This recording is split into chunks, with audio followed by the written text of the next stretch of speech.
Piniritong bangus, yan. Ngayon po ay ready na tayo para naman yung kabilang side.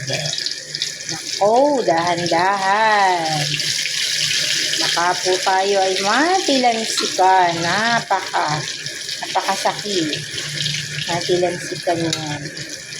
Ito po guys, hindi naman to namimilansi kasi alam niyo kung bakit. Kahit po yan ay may asin, nilagyan natin yan ng cornstarch.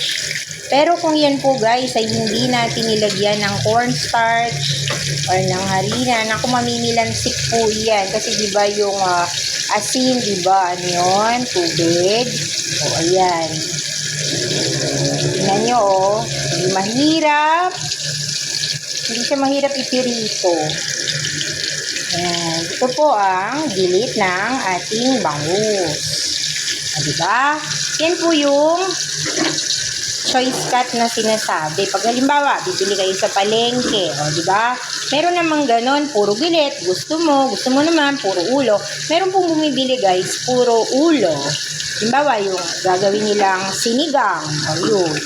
Kailangan puro ulo. Tapos meron naman, puro naman gilit. Ako, puro gilit ang kinukuha ko. Yung iba naman, buntot, pero syempre, konti lang siguro may gusto ng puro buntot kasi nga po yun ay matinik sobra. So guys, yan maluluto na. Nabaliktad na po natin. Yung kabilang side na lang po ang ating hinihintay at ready for lunch na tayo. Ang gulay po natin, ang kasama niyan ay lettuce. Mamaya makikita nyo po.